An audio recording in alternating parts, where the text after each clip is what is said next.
It's the Fish Florida Show with your host, Riscala Stevens, bringing the outdoors to you every Sunday morning, 8 to 10 a.m. And now your host, Riscala Stevens. Hey, good morning to you out there, and thank you for joining us here on the Fish Florida Show. Every Saturday, listen to me, you can tell I lost an hour, right? Every Sunday morning, 8 to 10 a.m., we are here on the WCET-FM network. A couple of ways you can listen to us. You can actually dial in. Those of you who are limited in your data, or you have an area where you're not able to have a good data connection, you can call in 701-719-9704. And just want to give a shout out to all of you supporters that have stuck by our side. Thank you. We've had a couple of moves in the last year. I think we're finally settled down where we're at. And slowly recovering from this 1 hour going ahead, going back, and trying to get my head out of the clouds right now. Anyway, good morning to you. And as always, well, not almost always, I have with me Pam Worth. She's one of the top female kayak anglers in Florida. Almost always. Occasionally she has to get out there and get on the water where she doesn't have good reception. But we're fortunate. She's with us this morning. Good morning, Miss Pam. Good morning. How are you today, sir? Well, it sounds recovering. groggy. Yeah, I'm get that hour back. Recovering. I did the other show last night, and I didn't get done until midnight. But then we went ahead an hour, so I normally go to. By the time I wind everything up, it's about an hour. So it's actually about 2:00 in the morning, technically, when I went to bed, and then I got up this morning at 6:30 the new time, which is 5:30. So I got 3 or 4 hours of sleep, and I'm just drinking down the coffee as fast as I can get it down. I know it's going to catch up to me here in a little while. Yeah, well, you'll get it. I wish they'd keep daylight saving time year round. There's talk of them. Yeah, there's talk of them just leaving it alone. I don't understand the logic behind it. The days normally get longer, and yet we add more length to them. The days normally get shorter, and yet we take away from it. It just doesn't make sense to me. That was originally, I don't know if you're familiar, but from what I understand, originally it was introduced during the wartime to help save fuel for keeping the lights off for a longer time. Right. It made everybody go to bed earlier. And they didn't need lights because we went ahead an hour. Instead of being dark it was getting dark here at one time at 5:30, 6 o'clock. But instead of being dark at around 6:30 or so, it's now dark at 7:30. Sometimes it goes all the way up to 8 o'clock. It's at least 8 o'clock midsummer, which is really cool. That's when you go night fishing. Yeah. Oh, boy, I got in a lot of trouble when the really long days, because, back in my day, we didn't have technology like we have today. Our technology was called outdoors. We went out, sunrise, we were out of the house and playing and goofing off, and when the sun went down is when we came home. And I remember my mom being so upset with me because I didn't get home one night until about 8:30. She said, "Where have you been?" And I'm like gauging. I'm a little kid. What do I know? I'm just gauging on the sun in the sky, and it was still kind of daylight outside. It's starting to get dark. I better get home. Freaked her out. Yeah, so I remember them long days from way, way back. My goodness. So anyway, this morning we're going to have another great lineup this morning. We've got Robert Warner. Robert is one of my regulars. He's with the Florida Fisherman magazine. He's going to tell us a little bit about what's going on. He always has the latest and greatest information. He introduced me to Stephanie Lynn, I think is her name. She's a scuba diver. She's not a scuba diver. She's a snorkel, what would you call her? Free diver. She's a free diver, but she uses a slingshot or she uses some kind of a spear. And saw another picture of her this last week. I think I put a copy of it on the Facebook page. She got, I think it was a tuna. The thing's as big as her. She speared this thing as big as she is. And, what's amazing about this young lady is she's out there in the deep where the really big sharks are. I'm not talking about, just 10-footers. These are the monsters that are out there. And she's spearing fish, and you know what happens? A lot of times when you spear these fish, the first thing that happens is the blood comes out. But she's a brave young lady. I commend her. That was a very... an awesome picture, really an awesome picture. And I'm pretty sure I put a copy of it up there on the Facebook page. And thanks to Robert for introducing us to her. Mike Lendl, he's with the King of the Glades tournament. We're going to try to find out a little bit about what's going on with regard to freshwater fishing. Captain Brett Lutze. I believe Captain Brett is also a freshwater fisherman. I don't recall. I just remember he's one of the people that we've had on before, and we'll find out when he comes on. Jeff Goldberg, he's with fish307.com.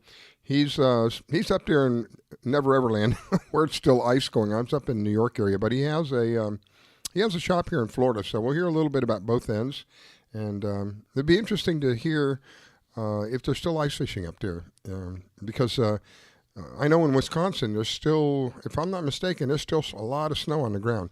So there's got to be places where there's. Go ahead. Yeah, I was gonna say my daughter's in Chicago, and it's been cold as all get out. I don't know how they do it. My daughter's in Ohio. God bless her. And then to finish off the show, we'll have Angelia. Angelia's the Florida Salty Cowgirl. She's down in the Keys. She's going to be a regular with us as long as she wants to be. I understand that she's a guide and she is a professional boat captain, so she may have a situation where she's got to go out offshore with somebody and may not be able to call in, but as long as she's available, I'm going to have her on because she is going to be my Keys contact. We did have a couple of people down in the Keys that were giving us what's going on down in the Keys, but they're no longer in that business, and so more than happy to have someone like Angelia come on. Besides, she is someone who works with people, someone who shares knowledge with people, just a great person. And those of you who listen to me know that I am wholeheartedly support small business, small locally owned business. On top of that, it's a small locally owned female business. So I always support them in whatever way I can. And great thanks to Angelia for stepping up and doing that for me. So anyway, we'll hear from Robert here in just a couple of minutes. Did you do any fishing last week? Yes, I did. I tried a new lure that's made by, it's called the Band of Anglers. That's Seville's new line of lures. Now, he has that great big line called Seville, after his last name, Seville, which he sold to Pure Fishing. Mm-hmm. Well, now he's got a new line coming out, Band of Anglers, and it's been catching redfish and trout all over the place. It's an awesome, awesome lure. So this is a topwater lure? Bottom? Midway? It's called the Dart Spin, and it's soft plastic, but it has a wire all the way through it, and it has a spinner bait as the tail. So it gets a lot of attention. It moves slowly. It looks like a finger mullet. Oh, wow. Or if you move it even slower on the bottom, it looks like a mud minnow. So it's awesome. Yeah, I've had a lot of fun with it. And so what did you bring up with it? Redfish and what else? Big redfish and big trout. Oh, and wow. then I was out yesterday. I couldn't find the redfish or trout to save my life, but I forgot it was the first day of spring break, and if there was one jet ski, there was 500 jet skis out there. But flounder is all over the place now. Really? I must have got 5-6 flounder, and I never target flounder. I have so that was kind of fun. On all the fishing trips I've taken and all the years that I went fishing, believe it or not, I've only caught flounder like twice. And both times was on the West Coast, was in Naples when my dad would take us over to, there was a pier. I don't know if it's still there, but there was a beautiful pier there. And we'd fish off the pier. And that's both times I caught a flounder was off of that pier. Looks like we have Robert Warner with Florida Fisherman Magazine on the line with us. Good morning, Robert. Good morning. Go ahead, How is everyone? Good. Are you still on vacay after you put your magazine to bed? Yeah, pretty much. Cool. Well, have you been out fishing, or are you just hanging out? Well, no, we had some company in town, so we've been entertaining folks from out of town. But other than that, no, I'm headed for the park today down to Jonathan Dickinson State Park. Oh, good. Beautiful park. Yeah, it is. Yes, it is. Hey, Robert, if I could ask you to speak up just a little bit because you're a little low. Hold on a minute. Had the volume way down on the phone, too. So. All right, that's a little better. Is that better? Yeah, a little better. Yep. Okay. So did you say you were going to go down the Keys this last week? Were you planning on going? I did not go. I'm going down shortly. I'm going down actually next Wednesday. Uh-huh. I am going down, so. Are you going down? Not this week. Down to We Islamorada? have folks in town, so next Wednesday I'm going down. Down to Islamorada? Key Largo. Okay. Well, I was thinking of Close Angelia. enough. Go down there and say hi to Angelia for me. Oh well, I don't. I run into her every now and then at shows and stuff, but Cool. we have talked several times. She's on the Friends page all the time, so Yep. she's a great lady. Is she on today? Yes, she'll be on. I've asked her to be a regular as long as she can be. To have someone from the Keys telling us what's going on down the Keys. We don't have dockside fuel service anymore. They decided that they didn't want to do that anymore for whatever reason, and that was my contact down there. They were usually good about giving us fishing reports and stuff. So we got Angela. I will have Captain Charlie Rogers on right after me next weekend. So is he down in the Keys? That's who I'm actually going down to see Wednesday, and we will have him on next Sunday. Excellent. Yeah, I've got him in at the 8:25 slot, so it'll be right after you. Yep. And you can hang on. He is captain up against the grain charters, and probably one of the better captains I've ever met in my life. He has been fishing the Keys since he was born, pretty much. Oh, my goodness. He spent his... I'm changing the subject a little bit. Did you go to the boat show last weekend? Was it last weekend? The Miami Boat Show? Yeah. No, I did not go. But we did publish the article from the Gale Force twins, Amanda and Emily Gale. Uh-huh. They were there, and they wrote a great article and a great video, and we published that in the magazine this last issue. So, but okay. I did not go. I don't like struggling through those crowds just to find a parking spot. So true. So if anybody needs an update, or somebody who couldn't make it all the way down to Miami, they can turn around and look up your magazine and get a debriefing and an overview of what happened down there. They certainly can. I guess there was I forget what they called it, but there was a big women's meeting down there, which is great, which is where those statistics came from that I quoted last week. 45% of the new anglers the last year were women. 42% were children between the ages of 6 and 12. That's great news. So that is excellent news. That is what we have been striving towards since we started the magazine, and we were really happy about it. And they were very happy to send me the information, too. So when they got it, they said, this ought to make you happy, and they sent me that. So, it was great. News. Great news to hear. Go ahead, Pam. No, I was just going to say there's a lot of my friends. I know Dee was there. Debbie Hansen, she fishes too. She's a fly angler. Cindy was down there. She's an awesome angler. If you look up the article, there's pictures with all of them in it. So cool. And the article is the article. They were all in it, and Debbie Allen was in it, and Cindy Wynn was in it, and Samantha Gay from South Carolina. Rosemary was in it. Yep. They were all. There's a big picture of all of them. So I was speaking about Stephanie. I know you saw the picture, the latest picture of her with a huge fish. It looked like a tuna. I may be wrong, but it looked like a tuna, as big as she was. Did you see that one? Yeah, I did. Was it a tuna? It is a tuna. And it's as big as she is, right? I'm not exaggerating. It's as big as she is, right? Pretty close. Well, she's not real big, so. Even if she's 5 feet, if she's one of those what they call a vertically challenged. Let's say she's just 5 feet. That fish was almost as big as she was. It's funny you should say that, though. I had never met June Russell until the ICAST show last year. Uh-huh. June Russell is the general manager of the Black Fly Lodge in the Bahamas.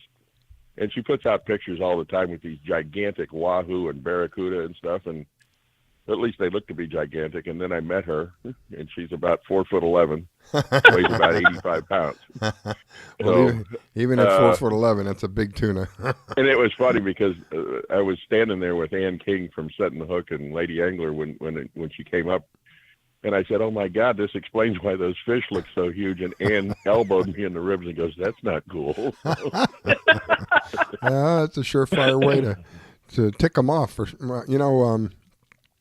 So it was a tuna. I wasn't mistaken. Where was she when she did that one?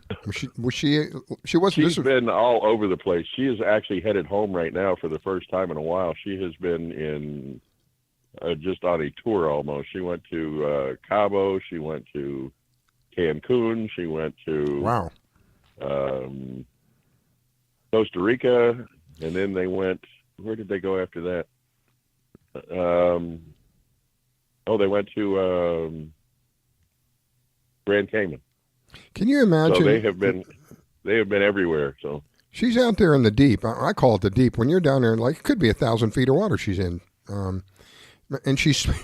I'm laughing because I just can't believe the bravery of this young lady. She's spearing fish. The first thing that happens when you spear a fish, you can't help it. It's going to bleed. And we know anybody knows anything. Sharks. Exactly. Anybody who knows anything about sharks know they can smell a drop of blood. I think from a mile away. And I can promise you, it's a lot more than a drop that's coming out of this monster. And she's no breathing device on other than a snorkel and a mask. And that's amazing. Really is. It's amazing. Who is the photographer?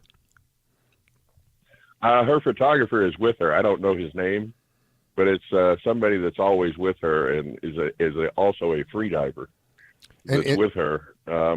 They all travel together. There's a group of them. There's about 5 or 6 of them that travel together. There really is some amazing pictures, like the one I think of the one with the tiger shark. She's swimming alongside of this tiger shark. It's every bit as big as she is. I think that's one of the greatest pictures I've ever seen. Is her holding that tiger shark by the tail, and unbelievable. It's got to be every bit of 10, 12 feet long. So. Like I said, the brave young lady. You're not going to catch me out there. No, me neither.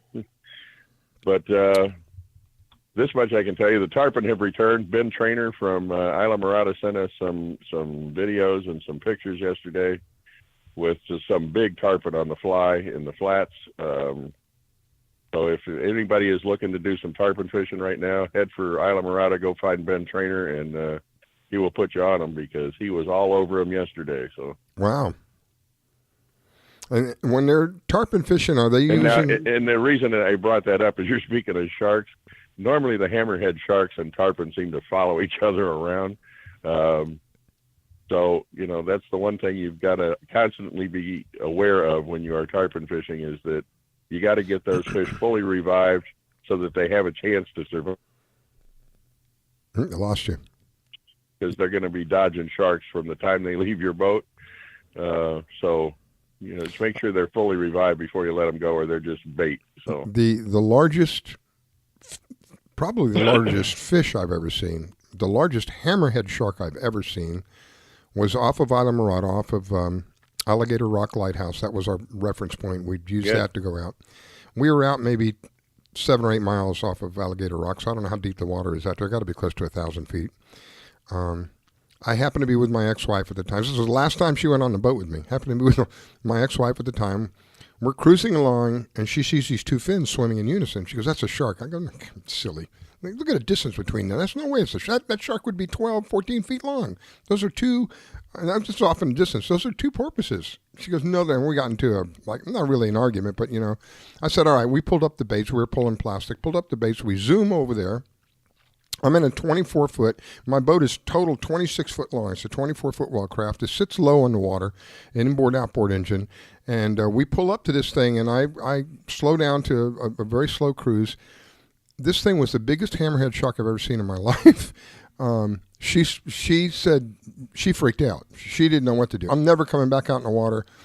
I don't ever want to be in this boat again, blah, blah, blah, blah. This thing was at least 3/4 the length of my boat, at least. And it was not even intimidated by me. I could reach over and touch it because the back of my wellcraft was real low to the water. That's what I loved about fishing with that boat, because you didn't take anything to get the fish into the boat. I could have reached over and touched that thing. If I had a gaff, I could have gaffed it. Was not intimidated in the least bit. Looked up at us. He was swimming along. I could see him look up at us and just keep on swimming like, don't even think about it. So the largest hammerhead I've ever seen was down there. Hit from eye to eye. Had to be 3-4 feet from eye to eye, the head. Well, you'll find them everywhere this time of year by the Bayonne Bridge and the old 7 Mile Bridge. They are everywhere. So I was amazed. And again, it was the biggest... if I were in a kayak, I'd be changing my underwear. I would be really, I would be changing my, I don't think I could pedal or paddle, either one. And maybe do both at the same time. I'd be walking on water. That thing was huge. Yep. Yeah, they get big, and like I said, there are a bunch of them down there. So that and the barracuda. If you're in the mood to fight one, that's a hell of a fight if you ever feel like doing that. But we went shark fishing one time in Islamorada. It was what they called a Hero Zero. We went out with I can't remember his name, but he was out of Bud Mary's. And we went to a place called the 401 Rips. We caught a couple of amberjacks on some electric reels, used them for bait, chummed the water with them, hooked into what we believe was a mako. We fought it for about 4 hours. They let me fight that thing for 10 minutes. It was like pulling on a car. It was like, just what's the point, you know? With every bit of energy I had, I would pull on this thing. Yeah, not even. We fought it for about 4 hours. It finally snapped a line, and the leader that they had on there was about a 20-foot metal leader of some sort. I don't know what the strength was, but it snapped right through it after about 4 hours. It was huge. So I'm not interested in the really big ones like that. That's no fun to me. They'll pull you. They drag you around a bit. Yeah. I think Pam will tell you about a couple of them. Yeah. Oh, I'm sure. I've had a few nudge the boat, but no, I'm not a fan on, targeting shark. That's just me. I have half my problem is if I accidentally hook a shark, and I've had them hit plastics before, is to try to get the hook out of their mouth and not get the teeth in me. Yeah, really. Yep. All right, well, it's that magic time again. Robert, anything you would like to get out before we go? Any parting words, my friend? No, like I said, the new issue of the magazine's out. It's at flfishmag.com. Check it out. And you guys have a great week. We'll talk to you next Sunday. We'll have Charlie Rogers with us. Great. Robert, thank you for taking time to call in. It's always a pleasure to have you on. You're always informative. You've always got a nice perspective of what's going on generally, and I greatly appreciate that. Looking forward to next week, my friend. We'll see you then. Have fun at the park. Will do. You're listening to the Fish Florida Show with your host, Riskella. Don't go away. We'll be right back.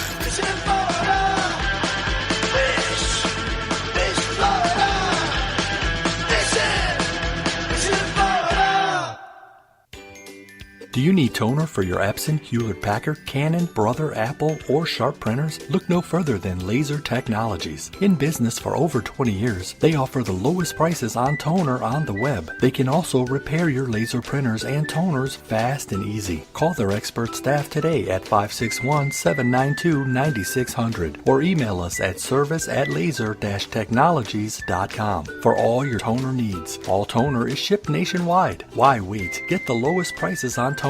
Call or email us today. Grace has some pretty stellar arms, like Serena Williams good, but her face is pretty disgusting. Someone please tell him to go back into his closet and leave us alone. Brittany's face is so stupid and I hate her so much. It's like a scientist created her in a lab to annoy humanity and didn't even do that good of a job. Megan reminds me of a troll doll that came to life intent on killing us with her stupidity.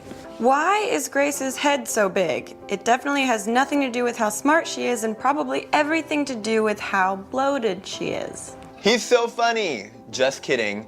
Who would find this disfigured flamingo funny? Never post a selfie of yourself. You look so ugly. The only reason you have so many views is because we think you're a freak and we can't look away. Megan is the main reason that the world sucks so much. I would rather get cancer than listen to another Trevor Moran song. You are a mistake. You should have never been born. Drown yourself in a shallow puddle, please. Wow, I hope she's sterile. These really stopped being funny a long time ago. You're so much more than the things that people say about you. Those people have no right to say cruel things to you to make themselves feel better. It's okay that you sound different than everyone else. That's what makes you so special. We will not tolerate it. We will not tolerate it. We will not tolerate it. We will not tolerate it.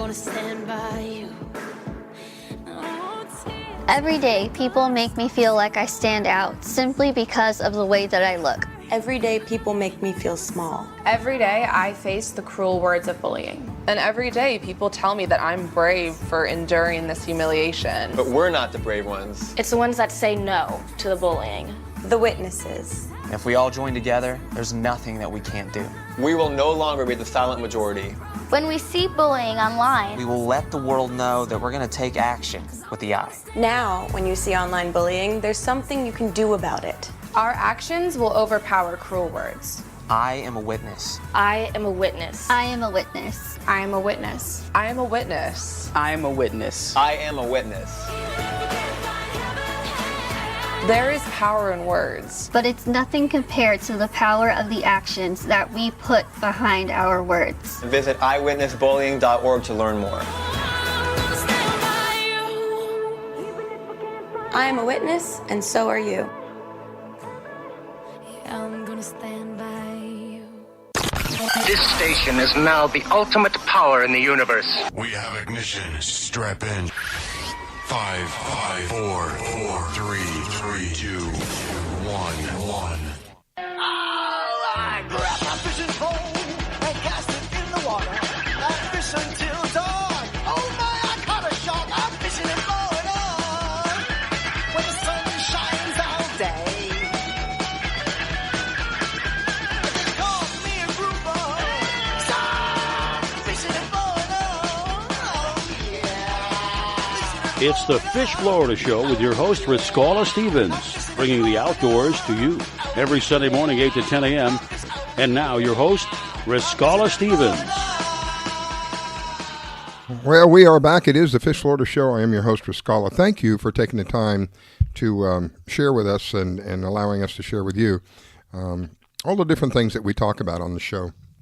Usually fishing, but not always fishing. Sometimes we talk about what's going on under the water as well. We were speaking about Stephanie Lynn, a phenomenal young lady who's got more bravery than a lot of men that I know. Anyway, with me this morning, I have, and I'm so grateful for her, Miss Pam Wirth. She's one of the top female kayak anglers here in Florida. She brings a unique perspective to the table because she's literally at the water's edge, and I'm sure she's got a couple of hair-raising stories she can share with us about being in a kayak and then catching a fish almost as big as the kayak. As a matter of fact, I got a picture of it on the Fish Florida Show on Facebook. So if you go over to Facebook, you can see a picture of her holding a sailfish almost as big as a kayak with a big smile on her face. God bless her. Good morning, Miss Pam.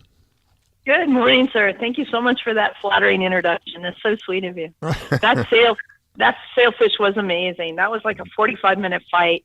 Towed me from almost the Hillsborough Inlet down to, anybody in Pompano will know this. There's a big church tower steeple that you can see, and we affectionately call it the steeple. So it towed me, it's probably about 1.5 miles, 2 miles, maybe more down there. Wow. 3/4 of the way down to Lauderdale by the Sea. Wow. How long did that ordeal go on?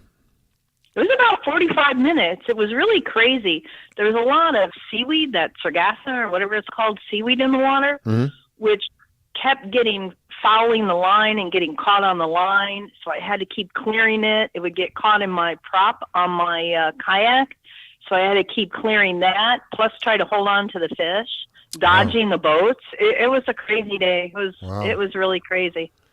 I think for me, I would be more concerned about getting that fish flipping me over, as big as that monster was. The closer it would get to the boat, to me, logic tells me the closer it gets to the boat, the more careful you have to be, because if it decides to sound and you're in the wrong, I guess that it's all controlled by your drag too as well.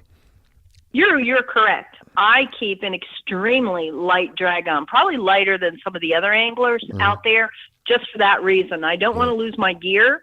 And if it sounds on you going straight down, your reaction is to hold on to your gear, which pulls you to the side and over the side of the boat. Over you go. All right. Well, that's we'll talk a little bit more about that coming up, because we got an open discussion period here. And if any of you want to call in during that time, you're welcome to do that. The phone number is 561-440-5174. 561-440-5174. And that's an open discussion. That'll happen around 9:20. So right now I have with me Mike Lendl. Mike is with the King of the Glades. He helps put on these tournaments, and I thought it might be interesting to have him on because I wanted to hear what was going on with regard to the brackish and freshwater fishing that's going on, and I believe he does quite a bit of that. Good morning, Mike. Good morning, Riscala. Go ahead, Pam. How's it going? I'm actually up here in Okeechobee right now in Clewiston. We had the King of the Glades tournament today. I just launched 100 boats, so we'll see how the fishing is later on today at 3 o'clock when they start weighing in. I know there was a tournament here yesterday. It took 29 pounds to win. Wow. Wow. How did the pre-fishing go? What did the anglers say? The anglers said that there was a pretty good wave of spawners that moved into the shallow stuff. So actually a kayak would work pretty good up here right now, but they're in like 10 inches of water spawning. So a big wave of fish moved in, and they're catching some pretty good fish up here. Actually across the whole state's kind of, for bass fishing, is kind of blown up because of the spawn. Like there was a 40-pound bag weighed in on Kissimmee last weekend. That was just amazing. Wow. And out in the Everglades, they're catching giants in the flats out in the Everglades. Just a big spawn across the whole state right now. So, That's amazing. Understanding what you're telling me, I'm going to make a statement. You tell me whether you agree with it or not. My logic tells me, from what you're saying, that the water quality must be picking up. The thing with Okeechobee is most of the tides and stuff you see, from the water coming north into Okeechobee and then being pumped out the coast, because a lot of the pollutants were coming from up north, and unfortunately they've sprayed all the grass in Okeechobee, so there's nothing really to filter it out. Actually, there's a big discussion going on right now. There's no bad water right now in Okeechobee. There's no bloom. There's no nothing. But one of the big fights that we're having now is they want to lower the lake to 10'5" and keep it there, and that would be disastrous for fishing around the whole lake. I mean, it would shut a lot of people down because you can't even put a boat in over 3/4 of the ramps if they lower it. The ramps will be out in the water. Oh my goodness! Why do they want to do that? Because the people on the coast, they're saying that if you keep it at 10'5", you won't have to release water out. If you steadily keep it at 10'5", but the first drought we get, and essentially you got to think of it this way too. I'll try to be real quick and try to explain it as best I can. Is the FWC has oversprayed every lake from Istapoga to Okeechobee, all the way to the Lake Ida Osborne chain down south. They've killed all the hydrilla, which is an invasive species, but at the same time, it's one of the best filters out there. So, and then you got collateral damage. Not only did they kill off the hydrilla, but they killed off the coontail and the Kissimmee grass and everything else around it. So now you got to look at it this way. Right now, there's an outer edge of grass, by the shorelines of Okeechobee. Now, if you draw that water down and pull the water away from the last remaining grass, you're going to kill it. What do you have? You just have a big bowl of water with mud on the bottom. Filtration. The first wind. Wow. The first heavy wind, the lake's going to be just a big pile of chocolate milk and be worthless. So there's a lot going on as far as, trying to keep FWC from overspraying, and there's a big fight from trying to push the lake. I mean, I can understand if they want to keep it at 12'5", but the answer to everybody's problem is simple. They just dug a giant hole down in the Everglades to make another cleaning pond, another STA area. What they need to do is make Okeechobee the STA area and plant a bunch of plants for filters across the whole lake and keep it at a reasonable level, say 12 foot. Don't make it high up into the 15s where if there's a big rainstorm, you're forced to dump the water through the coast.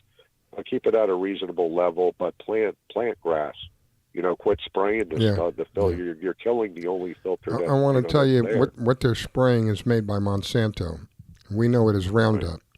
The people who know, the people who understand, know this. It's called glyphosate. It is a toxin that is so wicked and so strong, it gets into your system, it's almost impossible to get it out. It has been proved to be a carcinogen. It will cause cancer, and they're spraying this stuff like they're spraying water. It is really concerning. They lowered the lake, this is going back about 10 years, but they lowered the lake to 9.6 to scrape the bottom. And they had a big issue because the mud that they scraped off the bottom, nobody wanted it. Yeah, where are you going to put it? None of the landfills wanted it because of, it's so polluted. So it's horrible. They got a big issue on their hands. My answer is keep it at a reasonable level. And instead of spraying the plants, take that $3 million a year you're getting for spraying and invest it. in the Right. planting Exactly. plants. I agree. Well, hopefully they're listening. Somebody from the representative department is listening, and will at least consider. Well, unfortunately, all the spray testing people are University of Florida. All the chemicals and stuff are produced from the University of Florida, and those guys were at the meetings fighting, saying their stuff ain't killing nothing, but what it's supposed to, and which is a total lie. But they get federal money. We devoted. It's all about the money. Exactly. We devoted a 2-hour show to around this subject because of the irresponsibility of people that are supposed to be our representatives sending this water out to the east and the west, completely decimating the west coast for 140 miles, completely decimating the west coast, and then affecting the east coast. Fortunately for us on the east coast, not as bad, but still suffering from what they're doing, from this irresponsible activity.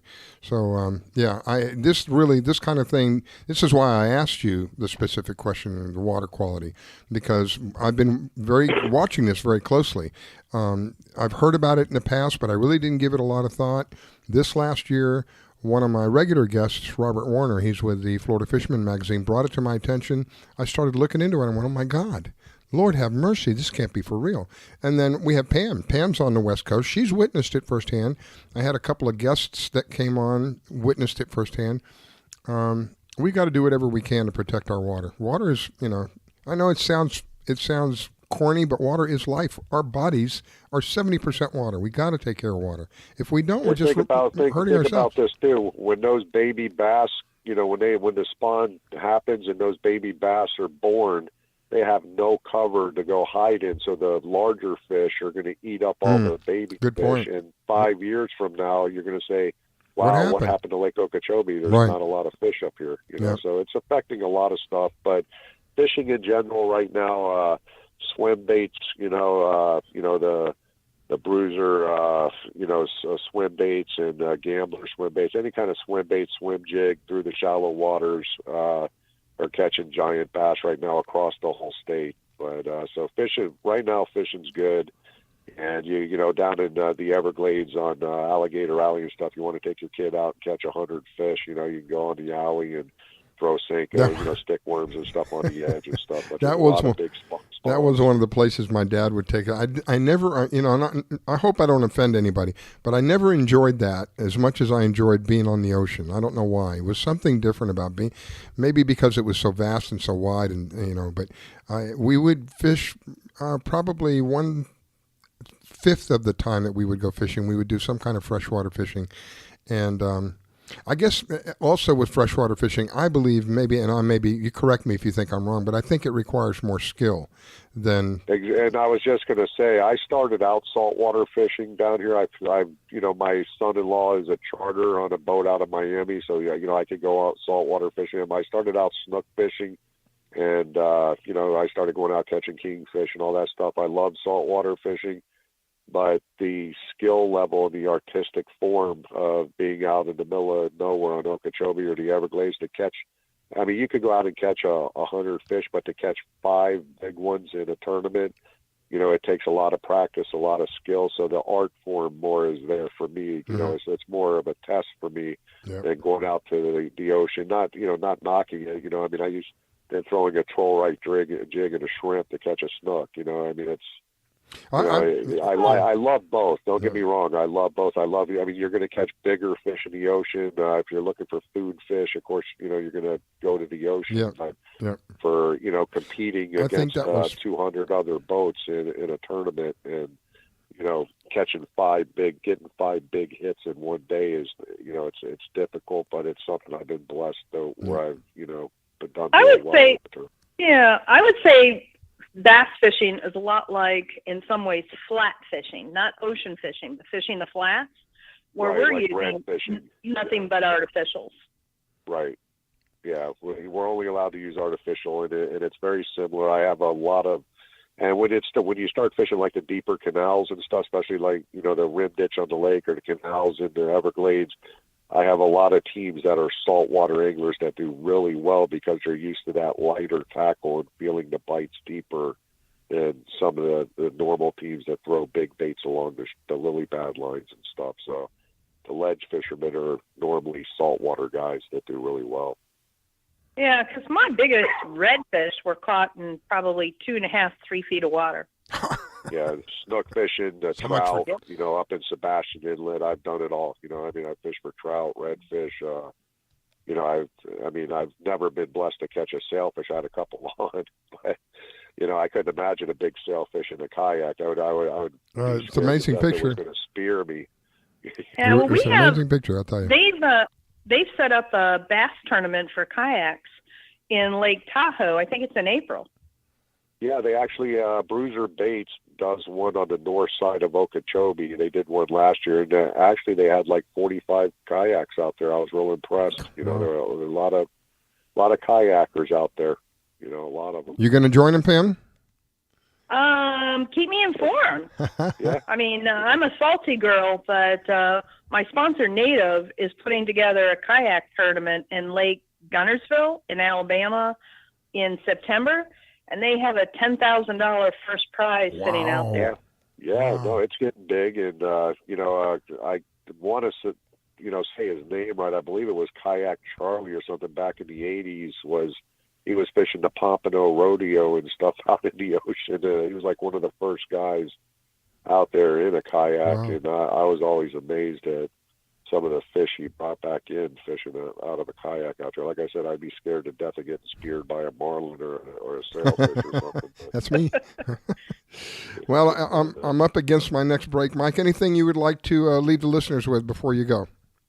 The only thing I'd really say is, I understand, like, if you're out there jet skiing and stuff, you don't like falling off into a bunch of hydro and stuff like that, like on Istapoga and stuff. A lot of the residents are the reason why they're spraying the lakes to keep it clean, but we need that grass, and I just like to, get everybody out there to send an email over to their representative and say, dropping the lake to 10.5 ain't going to work, and quit spraying the grass, quit putting all that stuff in the water, because, you're killing us.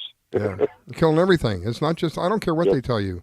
I've done a lot of research on the subject. Your kids are 75% more likely to get cancer south of Okeechobee than north of Okeechobee, and there's a reason why. It's because of all that spraying. Yeah, exactly right. All right, Mike, thank you. Have a good day. It's a pleasure. It's always a joy, and I'll keep you informed next time we talk on how the tournament went today. I appreciate that. Excellent. Yes, give us an update. Go ahead, Pam. I was going to say, excellent. Do you post the results anywhere? Yeah, I'm Mike Lendl, Lendl, Mike Lendl on Facebook, Bottom Line Mike on Instagram, and KOTGseries.com. Excellent. Is the website.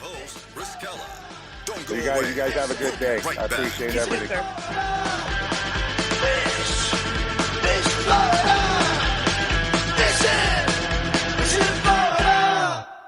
What's up, Ricky Dillon here at the largest social media gathering in the world. So the internet is an amazing place, but sometimes it can be a not so great place with online bullying and trolling and stuff. Have you ever seen online bullying before? Unfortunately, it's kind of common. Online, people can hide behind the internet. Those comment sections can be a little harsh. Yeah, definitely. That's a good word for it. I've been called many homophobic names. I felt embarrassed. I felt humiliated. It made me stop liking myself. What if I told you there is something that you can use anytime that you see bullying online that calls attention to it in a nice way? Like, hey, that's not nice. I wish that was the thing. It's this! So anytime that you see any kind of hate online, go into your phone, go into the symbol section, post this I, and it says that that's bullying, that's not nice. So would you post this if you saw someone bullying someone? Oh yeah, definitely. It's like a lot more mature way to handle the situation. Find the emoji in your phone, send it to 5 of your friends, and let them know what it means to be a witness. Go to eyewitnessbullying.org to learn more about the emoji. Thinking of moving? Before you do anything else, call Diane Whittick of Bowen Realty. She provides a concierge service. Things like having your home or condo packed and shipped, even take care of your home repairs or upgrades. Diane has the expertise to get it done. As a seller, you will have constant contact. She will furnish you with bids on any services that might need completion: air conditioning, plumbing, handyman, and even cleaning. Living up north and have a home to sell here in South Florida? Just give her the keys, address, and a signature. Your payment will be wired when the property is sold. That's right, Diane does it all. Thinking of buying? Diane has great listening skills. Tell her what you want, give her your budget, and like a genie, she will make your real estate wish come true. There's no regrets when you choose Diane Whittick of Bowen Realty. To reach Diane, call 561-247-5478. That's 561-247-5478. Diane Whittick at Bowen Realty, located in Wellington at Wellington Trace East and Forest Hill Boulevard. 561-247-5478.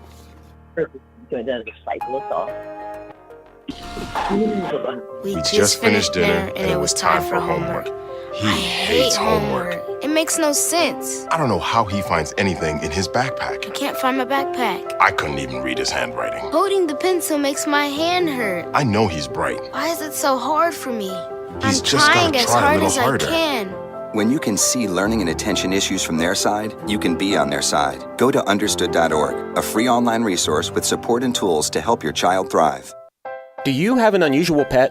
Did you know that the Rainforest Clinic in Loxahatchee specializes in exotic pets? They see pets that other vets don't. Parrots and chickens, ducks, geese, turtles, snakes, goats, pigs, lizards, and even monkeys. Are you a beekeeper? Dr. Clubb, the first of her kind in the area? Yes, she takes care of bees as well. Dr. Susan Clubb has decades of experience and known around the world for her reputation as a premier avian vet. Located at 3319 E Road in Loxahatchee, just a short distance north of Okeechobee Road, you will find a modern clinic with in-house labs, which allow you to get your test answers quickly. You can find them online at www.susanclub.com. That's www.susanclubb.com.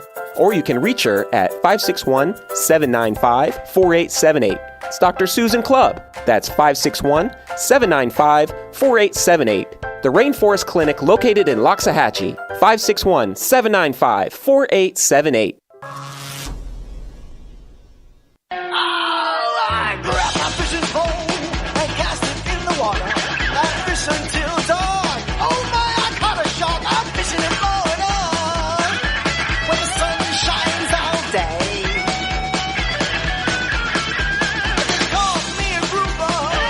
Shark, fishing and blowing on. Oh yeah. It's the Fish Florida Show with your host, Riscala Stevens, bringing the outdoors to you every Sunday morning, 8 to 10 a.m. And now your host, Riscala Stevens. All right, we are back. It is the Fish Florida Show. Thank you for taking time to call in and allowing us to share with you all this fun that we have this morning. Good morning, Miss Pam. I have Miss Pam with me. She is one of the top female kayak anglers here in Florida, and so generous with her time. I'm always appreciative of that. Any consideration for fishing this morning? Good morning, Riscala. I'm thinking about it, especially with the time change. That means instead of hitting the water at 11, I can hit it at 10. So I'm debating about that. So I'm looking at the board here, and my next guest was supposed. Boy, I messed up. When I mess up, I do a good job. My next guest was supposed to be Captain Lutze, but I have Angelia with me, so I'm going to bring her on as well. Angelia, good morning. Good morning, Riscala. How are you? And good morning, Pam. Good morning, Angelia. Good to hear from you, young lady. Always good to hear from you guys. I want to apologize, and I'll do it on the air, Angelia. Your slot is going to be 9:45. So just if I do this to you again, you can slap me. Say no, don't have me call in at another time. It's 9:45 because I want to finish the show with someone like you who is just so amazing all the way around, but someone who's down there in the Keys. So we start off with Robert. Robert kind of gives us what's going on along the East Coast here between all the way up to Jacksonville, all the way down to our area here. And then we finish the show off. He's at the beginning. We finish the show off with you, who's down in the Keys. So we get a little bit of an idea what's going on all along the East Coast. And then we have Pam. She's over on the West Coast, and she gives us an idea about what's going on over there. So anyway, my apologies, sincere, but I'm glad that you did because Captain Lutze didn't call in. So timing is perfect, my dear. Thank you. Wonderful, wonderful. So let's talk about what's going on down in the Keys. I was going to say, this week has been the week of kingfish. My goodness, the kingfish bite is on fire. Kingfish are coming in in droves right now. Wow. And big matter. Wow. Yep. So the kingfish bite's on fire. And of course, all your winter fish are still coming in. Your wahoo are still coming in. Your blackfin bite's nice. The sailfish are still hitting. And of course, our barracuda are always close behind, and they're still hitting. Fun to catch, but a pain in the butt to put back in the water. But But yes, it seems like it's been the week of kingfish. Wow. And then, of course, the reef bite is still on fire. The snapper that are biting are just phenomenal.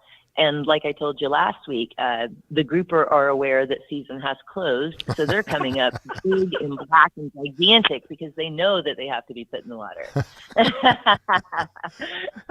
Well, you know, I think they get a notification on January 1st, so. You know, that's why they call them schools, right? Fish. There's a school of fish. They get But trained. yes, this week it seems like it was one kingfish after another, and I'll never complain. We'll be eating fish dip for the next month. I love it. That's great. Go ahead, Pam. I know you're itching. Go ahead. Well, I was going to ask you, what is your favorite technique on kingfish, since you brought kingfish up? Technique to catch them. Okay, I'm sort of an opportunistic fisher, okay? If I'm fishing a mahi tournament, then of course I'm going to go target mahi. Or if I'm fishing a wahoo tournament, I'm going to go target wahoo. But if I'm out on a day-to-day basis by myself, with charter clients on the boat, what have you, I want to fix my trolling spread up to where it's going to get the most bites from the most different types of fish. So instead of targeting one type of fish and eliminating the bite from other possible fish, I try to put out a spread that's attractive to kingfish, wahoo, sailfish, blackfin, even a few mahi, believe it or not, are still being caught. So when you say target kingfish, I've never actually 100% targeted kingfish, but they seem to go after that same type of lure and the same type of bait presentation that a wahoo or a barracuda or some of your larger pelagics will go after. So the kingfish for me really are a byproduct, but I'm always happy to catch them. Collateral damage. When you say the same type of lure, can you just explain it for a second, what you're using? My favorite and most hit rig that I'm using actual bait, not just an artificial rig, or lure, sorry, not just an artificial lure, but my absolute favorite and what I get the most bites on from kingfish, wahoo, sailfish, all of your big desirable fish is always a rigged dead ballyhoo with one of the Florida Salty Cowgirl or J-Cam skirts over it. And that is my go-to outrigger lures on my trolling spread. And believe it or not, those get hit the most, and those get hit by the biggest variety of fish. Even your large blackfin tuna will go after those. So, do you have particular color schemes that you like on your skirts? Well, it's amazing you asked, Pam, because years ago, I have a tournament coming up. J-Cam and J-Cam is a wonderful, wonderful lure producer. I really love the man who owns it. They produce wonderful lures, and he sort of took me under his wing and let me play with some designs and put them in the water and do some experimenting with them. And I like bright colors. The guys make fun of me because I like pink, but pink works. It's not because I'm a girl. It's not because it's my color. It works. He and I came up, J-Cam and I came up with a pink and chartreuse split head. It's a lead head. It's been powder coated. It's a split half pink and half chartreuse, really bright. And then I have a split pink and chartreuse skirt on that lure. That is my go-to skirt. It catches everything. If you go on my Facebook page, it's hanging out of the mouth of half the fish I catch. And don't ask me why. Maybe it's just my lucky lure, but pink and chartreuse works every time. I don't know why. Wow. Yep. And what speed are you trolling at?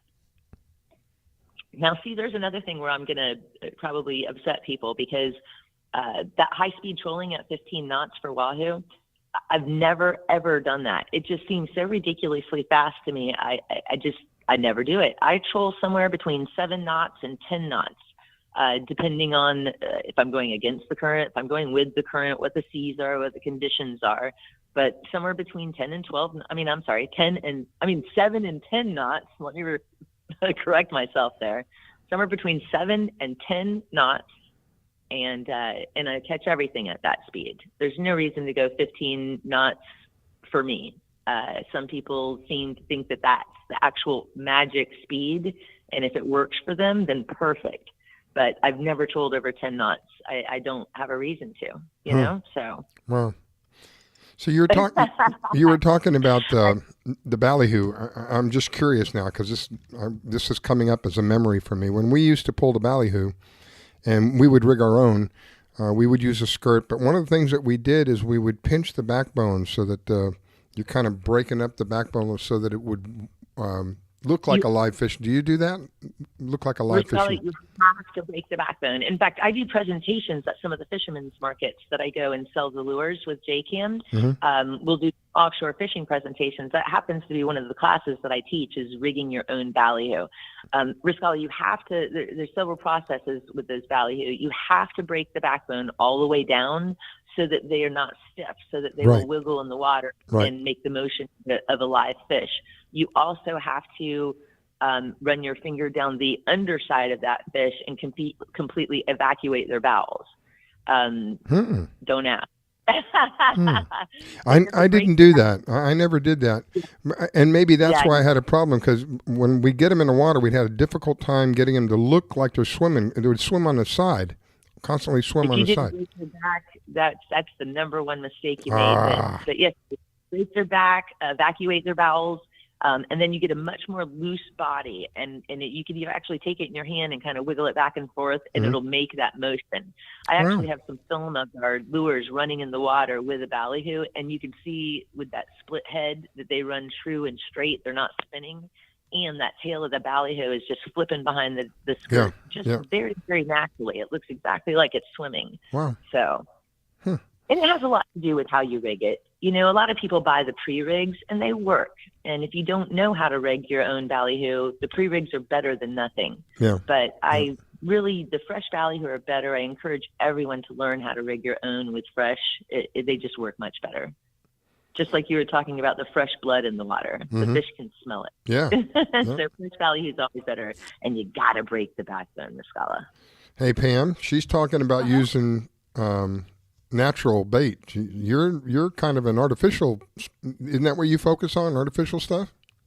Yeah, but offshore, it's a combination. I'll jig because I get bored. So, and I'm always pushing to turn around and try to find a skirt that's going to work when you troll 1.5 to 2 miles an hour. Have you ever tried running a naked ballyhoo behind your canoe, or I'm sorry, your kayak at 2 miles an hour trolling, or 2 knots an hour? No, I haven't tried a naked one. I take it back. I did in the Bahamas, and I want to tell you, they nicknamed me Cuda Pam. I caught more barracuda and bigger barracuda than everybody else combined. I had 2 on at once, and I landed both of them. I was so surprised. Oh my goodness! Oh, I'm really good on that. Oh my gosh! I can catch cuda all day. I can't. Having one is bad enough. Having 2 of them on it, and in a kayak, for Pete's sake, Lord have mercy. Yeah, I think a naked ballyhoo for you, Pam, would be fantastic. Wow. Yeah. You know what? I need to make a long road trip. I seriously, and get some schooling by you. Well, come on down. Yeah. I am. I'm going to Panama the end of April, so probably May. In June, the summer series for kayak offshore starts again. So I definitely need to do that before June. As the summertime rolls up. Angelia, while I'm thinking about it, what's the water look like down there today? Water's been fantastic. Water's been fantastic. We've got a couple windy days. Today may be a little bit overcast, but the water's nice. Just barely a little chop, and everybody that I know is out and on the water. It's a beautiful Sunday, even though we lost an hour of light, or an hour of time, actually. Yeah. But we're at the time of year we all love because it doesn't get dark until about 8 o'clock at night. Right. So we're not run off the 5:30. Yeah, so we're back to the really good afternoon trips and the afternoon bites. So that always makes me happy. Well, we're up against the top of the hour. Angelia, before we go, any parting words for the listeners? How do they get a hold of you, by the way? Because I mentioned that you're a guide. If they want your services, how do they do that? FloridaSaltyCowgirl.com, Florida Salty Cowgirl page on Facebook, or you can always reach me at 813-610-0078. And check out my page if you want to have any idea what I do. Just check out my page. Well, I appreciate you. I'm glad that worked out, honestly, because I was supposed to have a Captain Lutze on. I don't know what happened. Maybe he's out on fishing somewhere and he's out of reach. But I was supposed to have somebody else on and see how that worked out. Thank God for you calling in early because you filled that slot for me. I appreciate that, and I wish you a wonderful day. Be safe out there on the water. I know you will because you take every precaution that there is. And I will look forward to having you on next week. Please remember, if I mess up, it's 9:45. You got it. I'll talk to you then next week, and you and Pam have a wonderful week. Go ahead, Pam. Thank you Everybody so much. Friends out there. Thank you, Angelia. All right, bye now. The show with your host, Riskella. Don't go away. We'll be right back.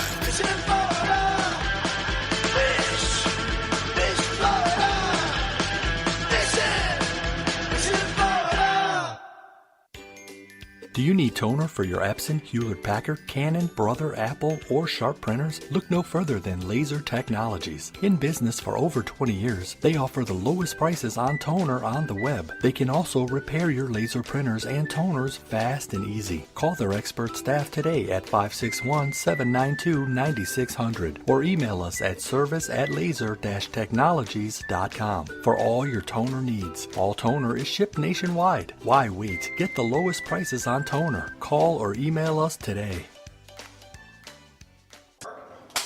Grace has some pretty stellar arms, like Serena Williams good, but her face is pretty disgusting. Someone please tell him to go back into his closet and leave us alone.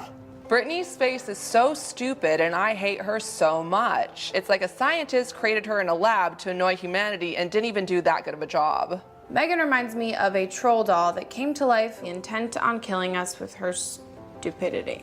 Why is Grace's head so big? It definitely has nothing to do with how smart she is and probably everything to do with how bloated she is. He's so funny. Just kidding. Who would find this disfigured flamingo funny? Never post a selfie of yourself. You look so ugly. The only reason you have so many views is because we think you're a freak and we can't look away. Megan is the main reason that the world sucks so much. I would rather get cancer than listen to another Trevor Moran song. You are a mistake. You should have never been born. Drown yourself in a shallow puddle, please. Wow, I hope she's sterile. These really stopped being funny a long time ago. You're so much more than the things that people say about you. Those people have no right to say cruel things to you to make themselves feel better. It's okay that you sound different than everyone else. That's what makes you so special. We will not tolerate it. We will not tolerate it. We will not tolerate it. We will not tolerate it. Every day, people make me feel like I stand out simply because of the way that I look. Every day, people make me feel small. Every day, I face the cruel words of bullying. And every day, people tell me that I'm brave for enduring this humiliation. But we're not the brave ones. It's the ones that say no to the bullying. The witnesses. If we all join together, there's nothing that we can't do. We will no longer be the silent majority. When we see bullying online, We will let the world know that we're going to take action with the eye. Now, when you see online bullying, there's something you can do about it. Our actions will overpower cruel words. I am a witness. I am a witness. I am a witness. I am a witness. I am a witness. I am a witness. I am a witness. There is power in words. But it's nothing compared to the power of the actions that we put behind our words. Visit eyewitnessbullying.org to learn more. I am a witness, and so are you. I'm gonna stand by you. This station is now the ultimate power in the universe. We have ignition. Strap in. 5, 4, 3, 2, 1. I grab my fishing pole and cast it in the water. I fish until dawn. Oh my, I caught a shark. I'm fishing and blowing on. When the sun shines all day. They call me a grouper. So I'm fishing and blowing on. Oh yeah. It's the Fish Florida Show with your host, Riskalla Stevens, bringing the outdoors to you every Sunday morning, 8 to 10 a.m., And now your host, Riscala Stevens. Well, a good morning to you out there if you're just joining us. It is the Fish Florida Show. I am your host, Riscala. An honor and a privilege to have you join in and allow us to share with you something that I love, something that was an experience of my life that I always look fondly upon, and that's going out there and enjoying the outdoors. Hopefully you do it as a family, but you go out there and you enjoy the outdoors, get away from the technology and the saturation that we're under day in and day out with all of this wireless stuff, and enjoy really what God has given us. And that's here in Florida, we have water on 3 sides of the state, so it's pretty hard not to run into water somewhere. So get out there and enjoy it. Today's going to be one of those days on the East Coast today. They're saying that we're going to have a little bit of a chop, sometimes up to 5 feet. Winds right now, let's see, 76 degrees as of the last check. And I'm sure it's climbing up. We just popped up to 77 degrees. High today is going to be 81. It's going to be a warm day. That's what we live here in South Florida for. There are people who are literally shoveling snow out of their driveways. I have a hard time imagining that, but that's what's going on. They're saying today the winds are 10 to 15. This is on the east coast of Florida, southern east coast of Florida. 10 to 15 seas, 2 to 4 feet, occasional 5 feet.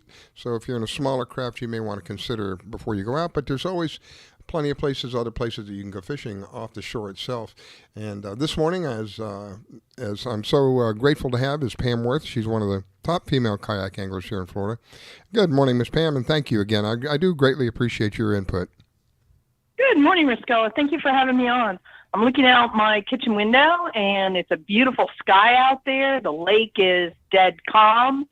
A slight wind, so it looks like a beautiful day to get out on the flats. The radar, as I look at the radar here in the southern tip of Florida, there's very little to anything going on with regards to cloud coverage. So it looks like it's going to be a sunny day all the way around. It may get, typical southern pattern as we heat up. I'm surprised here we are in March. It's going to be 81 degrees. It's going to be a rather warm day, so you may see some showers here and there, but it's a day to get out there and enjoy it and have fun. I agree. There's a lot of festivals going around. On our side, it's the last day of the Strawberry Festival. They also have a big jazz concert going down in St. Pete, so there's a lot going on. A lot of things we can do, and with water on. I said this earlier. With water on three sides of our state, it's pretty difficult. And then water, my goodness, we have Lake Okeechobee, so there's all kinds of fresh water as well. And we heard from Mike earlier how the bass are spawning, and it seems to be the fresh water's hot as well. Angelia is telling us down there in the Keys it's hot fishing. Robert was mentioning earlier how we've got some pretty good fishing off of our coast here on the East Coast. So if you're somebody who enjoys that kind of thing, today's the kind of day to do it. And we love talking about it. It's been a great experience for me. I am always learning about something. And today I learned something else about the ballyhoo because I went to I guess you would call it what do you call that when they talk to you about stuff like that? Like Angelia, I can't think of the word. Who? Clinic? A clinic, kind of like many, many years ago, and that's where I learned about this breaking the backbone. But they never discussed about the evacuating the bowels and getting rid of the bowels. And that was one of the issues that we had when we were pulling the bait. It would kind of flip over on the side and kind of stay on its side. And to me, that didn't look natural. When we could get it to swim like it was really alive is when we had the best of luck. And so, again, I'm learning. I don't pretend to know it all, but I do enjoy so much having people on and sharing their knowledge. One of the things that I think of when we used lures, and I'm not really a big lure guy. I've never really had, and again, I think it requires more skill. Maybe I'm just a lazy kind of guy at heart, but never really used a lot of lures and never had a lot of success in using a lot of lures. But when we were out there using, and I did a lot of ballyhoo, we had special rigs that we made up. We would try different colors depending upon where we were and the color of the water. But I never considered that. And so, now that if we have that opportunity again, I'll know what to do. I'll take the bowels out of that little booger and we'll pull it back behind the boat and see what we can get. I really miss going down in the Keys. That's one of the things that I really used to enjoy very much because the water when you get down there, I don't know why, it is very clear, bluish, clearish. I don't know if that's a correct way to describe it, but it has a unique color to it. Turquoise, yeah. Do you see that on the West Coast? Yeah, you've got to kind of get out a little further. I see it more on the East Coast than I do the West Coast, where it's a little deeper. Mm-hmm. Yeah, and to me, that's like so serene. It is. It's beautiful. So my next guest, I think everybody's been caught up with this hour thing.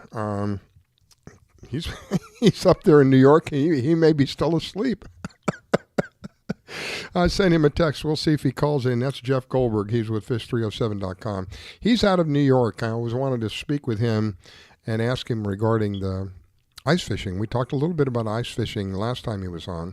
And I'm always learning. I didn't realize you call those things augers. I think it's what you call it. I call it a drill bit.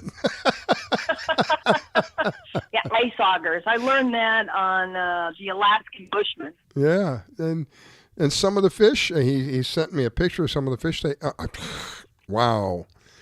I've wondered how do fish live. Here we have the top of the water freezing. So do you know that water down below has got to be, pretty doggone near cold, near freezing. I guess the fish don't feel the temperatures like a human. Obviously they feel it, but they don't feel it like a human would feel it. Huh? They don't.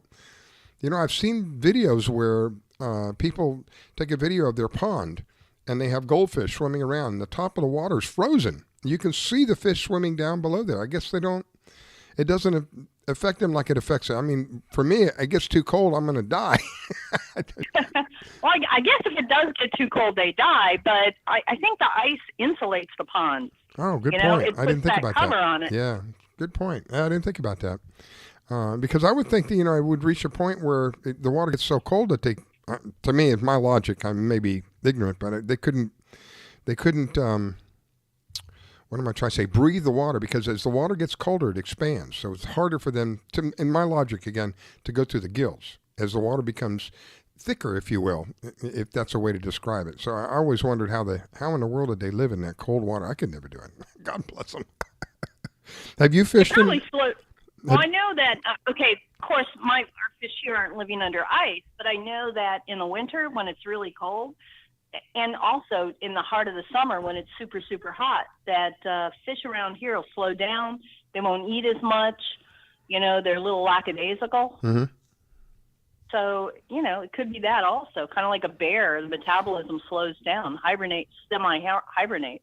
Yeah, it is amazing when we think about some of the other life that's on this planet, what they do. You talk about bears, and I think, how do they sleep for 3 months or something like that? That's crazy. And they wake up and right back at it again. Have you ever fished in ice? Not that I remember.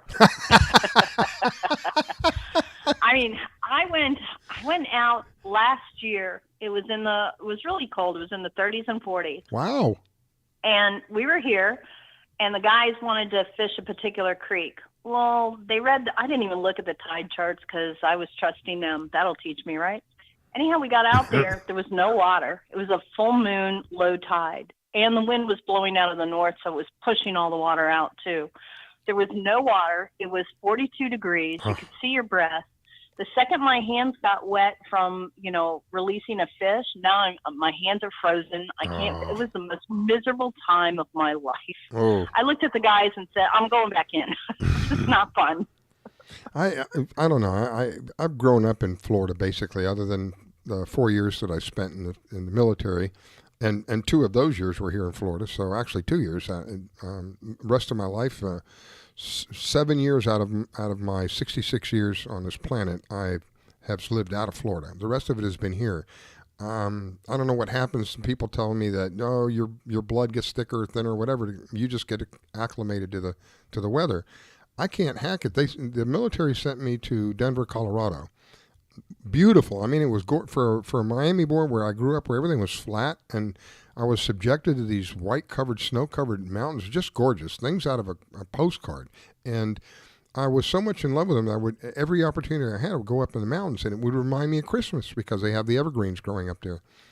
But let me tell you, at the end of May, we had snow flurries, and there's no way in the world that I could live. Oh my gosh, I froze my behind off. And I could just not. I'm one of those people where if I get really cold, it gets down into my bones. I can't get warm. The only way I can get warm is go take a hot shower. I mean, a really long hot shower, and then I'll begin to warm back up again. Other than that, no. I didn't know. People didn't. I grew up in Miami, for peace sake. People never told me about layering your clothing and things of that nature. So I'd be walking around with it. This one particular day when it flurried on us, I was walking. I was on base. It was a Saturday. It was a Saturday. I was on base where I was walking from the barracks to the post office. We had a post office there on base where we'd get our mail. I was going there to check the mail, see if I got any mail. I went there. I got a couple of letters. I was kind of walking back to the barracks. As I'm reading this letter and walking along, I noticed it started to get chilly. I was wearing a long sleeve fatigues and no jacket, just a long sleeve fatigue. And as the closer I got to the barracks, the colder it would get. It was like here in Florida, one minute it'll be sunny, and then the next 5 minutes it looks like the end of the world with a monsoon rain. Well, it was like that with the cold. And by the time I had got to the barracks, it already began to snow flurry. It had dropped from when I first walked there, oh my gosh, it was probably in the 60s, 62, 63 degrees. Walked in, walked out, so in a span of about maybe 30 minutes, it went from that down to cold enough to begin to get ice coming down. Like I said, it's like here in Florida. One minute it's nice and sunny, next minute it looks like the end of the world. We're just monsooning.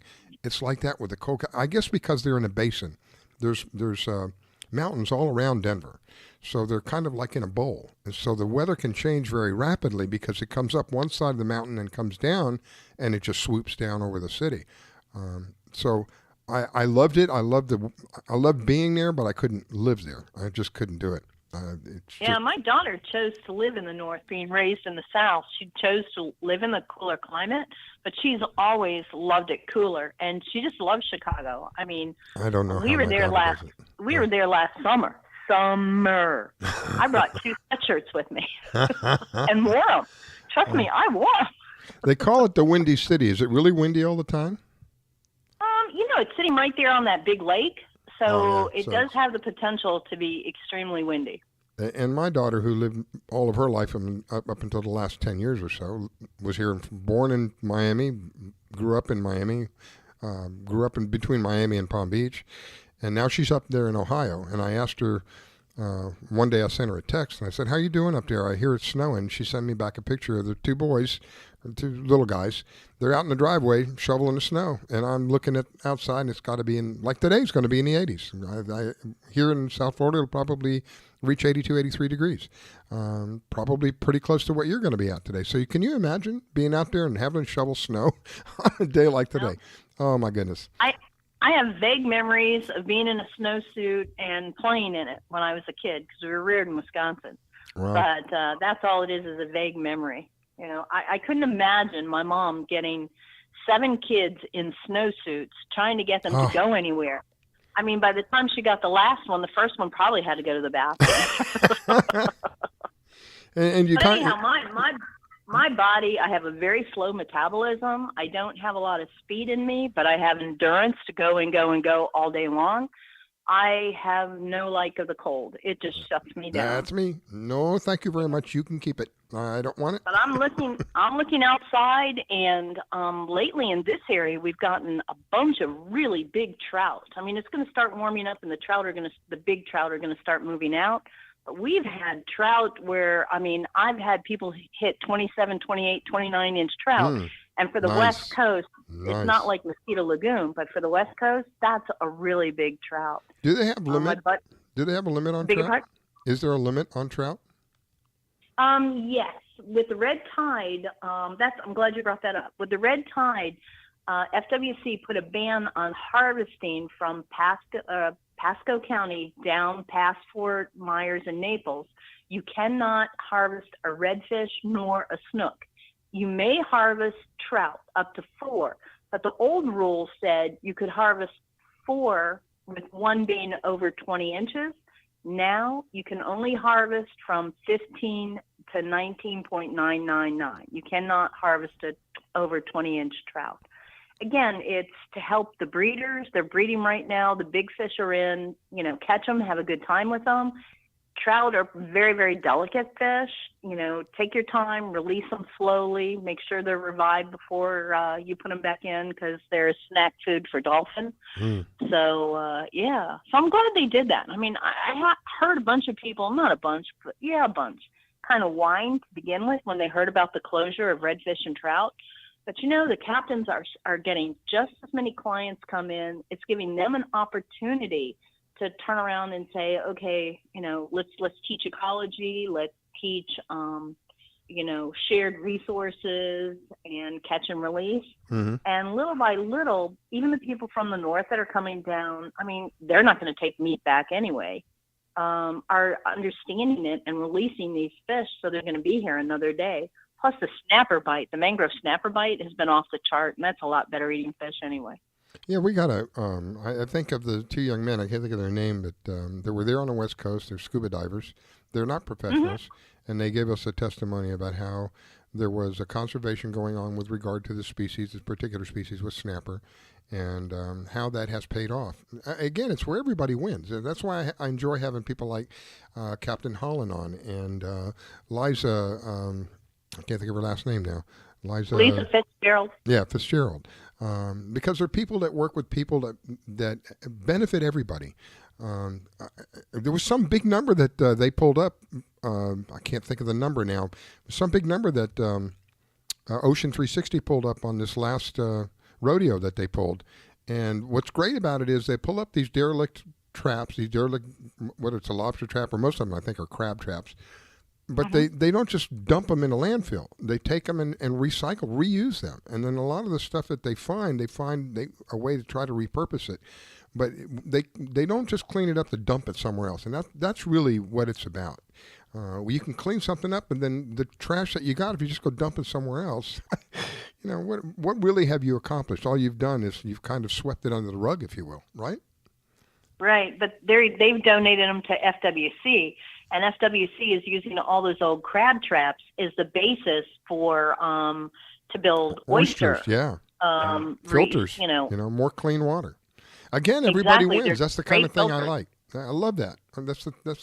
This is what I like about people like Angelia. She takes the time to teach people how to do certain things, and the overall end result of that is everybody benefits. I think about Betty Bowman, who has a Ladies Let's Go Fishing. Everybody benefits because if you are, one of the things that I talk about on a regular basis is the attack of on the American family. We have an attack on our family, and this isn't about politics. This is about us as a people. The American family itself, the unit. There's so many issues pulling us apart, and I believe, in my experience, one of the things that helped us was going and experience something, all experiencing the same thing at the same time, kind of brought us all together. And that experience for me was fishing. It was always, when we would go fishing, we would have the best time. Even if we didn't catch fish, we had the best time because I was with my mom, I was with my dad, I was with my brother. There was a way to keep us together. And this is why I enjoy doing this show.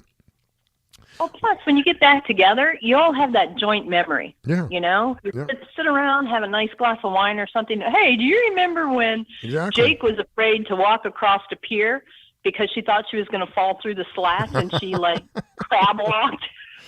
Exactly. You imagine that? I think of one of the times Don't kill me for saying that. I think of one of the times that we went to Naples, and my mom hooked into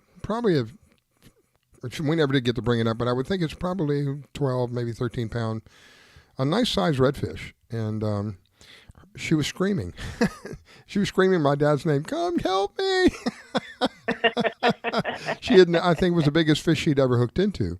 And so again, it's an experience that we all shared, and something. Here I am, how many decades later, I can still remember her yelling my dad's name, "Please come help me, come help me. I'm going to lose the rod." She was afraid that it's going to pull the rod out of her hand. And he came over there, and they fought it for a while, but it wrapped around the pile. And again, it's a skill. You have to know what you're doing when you're after some of these fish. We never targeted anything. We just wanted to go fishing, and whatever, it was kind of like a lottery. Whatever was down there, hey, you. If it was a grouper, you got a grouper. If it was a redfish, it was a redfish. I always found it really exciting when anything would, like, for example, at Naples, one of the things I remember vividly is I would love to go out at night. My parents would let me go out there on the pier at night, and I'd love to go fishing at night. It wasn't hot; it was nice and cool. And one of the things that they did that I always found was so intriguing, they would take a pole, and believe it or not, it would be like the length of a bamboo pole that you fish with for fresh water, but it would be aluminum. And they would extend this pole and have maybe 8 feet, 6 feet of line on it with just a piece of aluminum on the end of it and a hook. And they would swish it back and forth in a figure 8 over and over and over again. The snook would eventually get upset with this thing and come out and nail it. And they would get some of the biggest snook I'd ever seen at the end of the pier. And I always found, I tried so hard to catch one of those fish, I never even got close to them being interested in me. But I always found it so interesting how different methods can bring up different fish. The only fish that they would catch doing this figure 8 thing would be this, and they were large snook. They were, I can't tell you in pounds, but they were big. They were big snook. And when it was amazing to watch it, and these guys would do this tirelessly, sometimes 15, 20 minutes, back and forth, back and forth, back and forth. And then the only reason I think that the snook hit is they become agitated. The snook are right there. The pier is lit up, and the snook are right there where the light hits the water. They're right in the shade where you can just barely see them. They'd launch out every once in a while after you could see shrimp swim by. They'd launch out after the shrimp every once in a while, come back in the shade. Meanwhile, these people would be there, and I don't know if this is still done to this day, but they would be there swishing back and forth. I mean, that was in the day when there wasn't a limit on snook, and you could catch whatever you want and keep whatever you want. Now that everything has changed so drastically, I don't know if they could do that. Yeah, that piece of metal is probably like a little shiny lure, and after a while, enough reflection, it looks like maybe a school of fish or something. Who knows? Yeah, I think that they really, because I asked one of the guys, I go, why did they hit that? And I remember him telling me they felt that it was an agitator. They just got agitated and tired of it. I'm not going to teach that thing a lesson. Well, my fish ended up learning a lesson. All right, we're up against the break, and I hope that you will hang in there with us because we're not going to go anywhere. We're going to be right back. It's the Fish Florida Show with Riscala and Pam, and don't go away.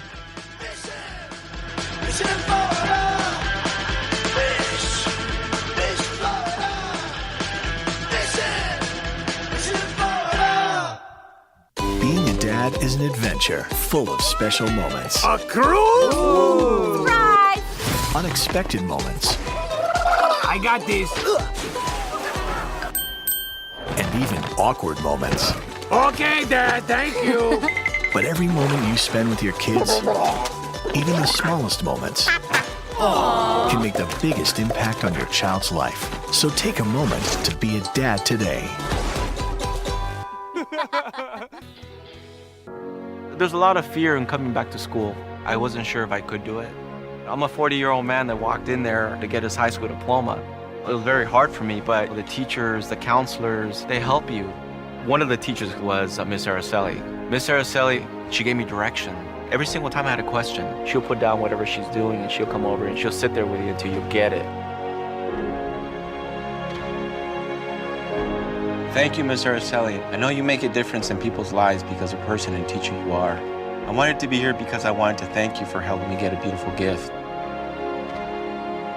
50% of getting your high school diploma is walking through those doors. The other 50% is doing the work.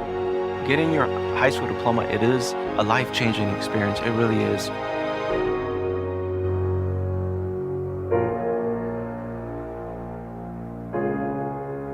Find free adult education classes near you at finishyourdiploma.org. Have you ever heard of Audible? Audible is a website with hundreds of thousands of audiobooks. They're all high quality, easy to listen to, and, best of all, if you take advantage of a special deal that we've worked out for you, you can get one for free. That's right, a free audiobook of your choice in any genre, simply by going to audibletrial.com/openeyes and signing up for the free trial. It's simple to do, and it would support the shows that we bring to you, and hey, you get a free book out of the whole thing. So why not take advantage of it today? Go to audibletrial.com/openeyes and sign up for the trial. Ask 10 different scientists about the environment, population control, genetics, and you'll get 10 different answers. But there's one thing every scientist on the planet agrees on. Whether it happens in 100 years, or 1,000 years, or 1,000,000 years, eventually our sun will grow cold and go out. When that happens, it won't just take us. It'll take Marilyn Monroe, and Lao Tzu, and Einstein, and Morobuto, and Buddy Holly, and Aristophanes. All of this was for nothing. Unless we go to the stars. Do you need toner for your Epson, Hewlett-Packard, Canon, Brother, Apple, or Sharp printers? Look no further than Laser Technologies. In business for over 20 years, they offer the lowest prices on toner on the web. They can also repair your laser printers and toners fast and easy. Call their expert staff today at 561-792-9600 or email us at service@laser-technologies.com for all your toner needs. All toner is shipped nationwide. Why wait? Get the lowest prices on toner. Call or email us today.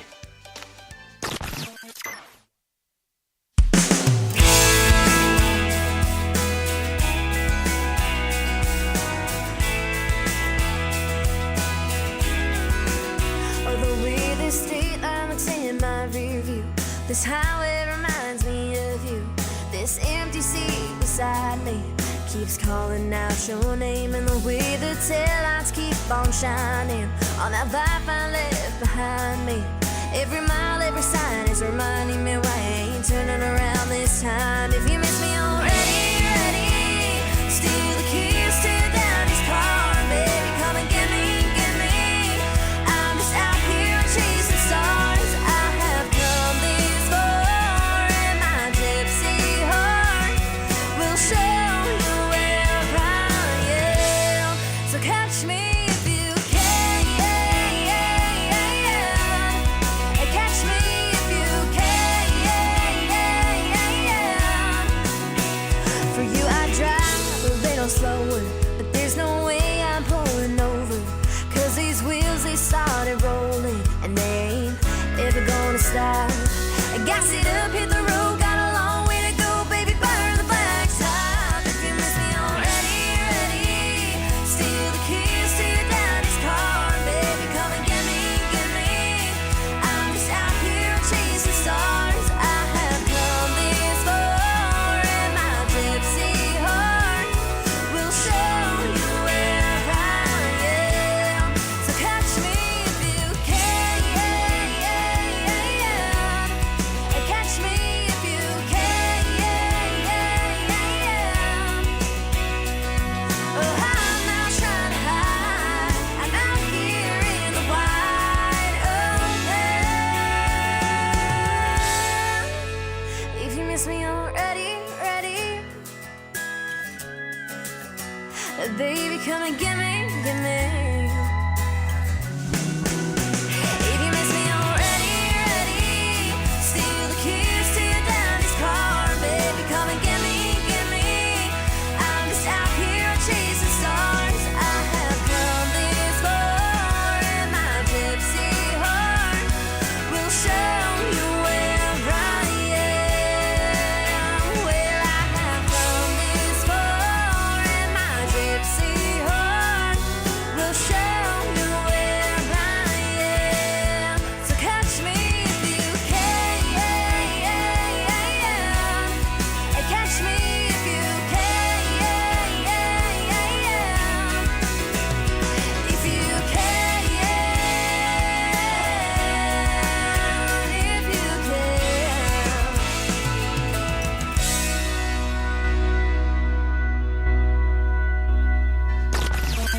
While other stations just talk a good game, we win it.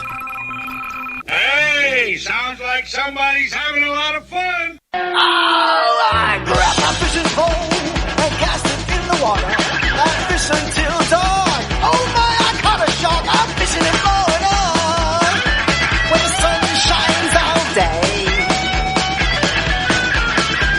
They call me a grouper, 'cause I'm fishing in Florida. Oh yeah. It's the Fish Florida Show with your host, Riscola Stevens, bringing the outdoors to you every Sunday morning, 8 to 10 a.m. And now your host, Riscola Stevens. All right, we are back. It is the Fish Florida Show. An honor and a privilege to be with you. Those of you who take the time out to let us, kind of share with you all this. Some of it's funny, some of it's informative, but I do appreciate each and every one of you. And it would be great if you would go to our Facebook page and give us a like on the Facebook page.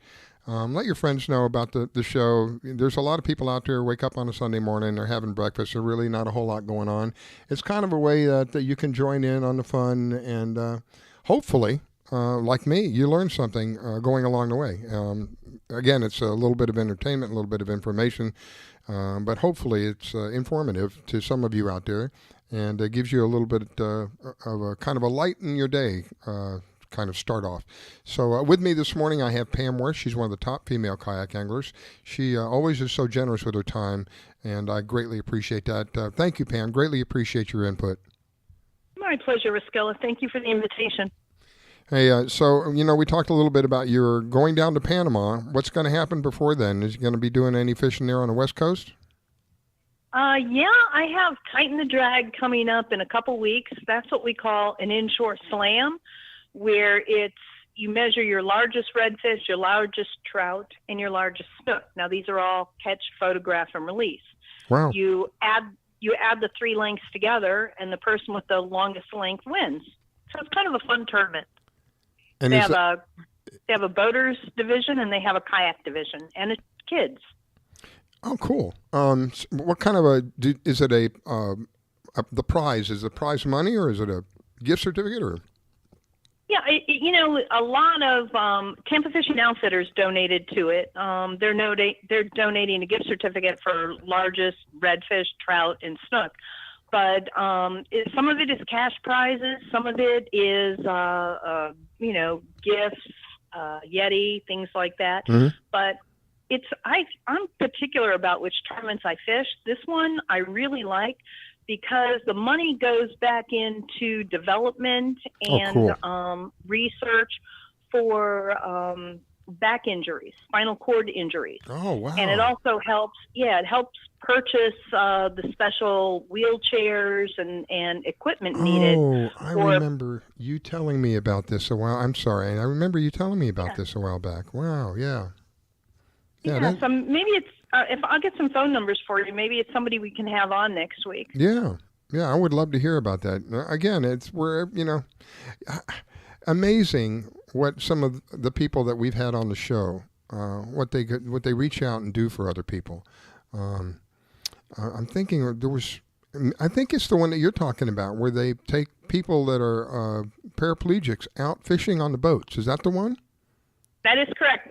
James Beers, who you've had on, Captain James Beers, he's going to he's going to volunteer his time and take a group of anglers out. So, I'm excited about that. Yeah, they work with veterans. They work with disabled people.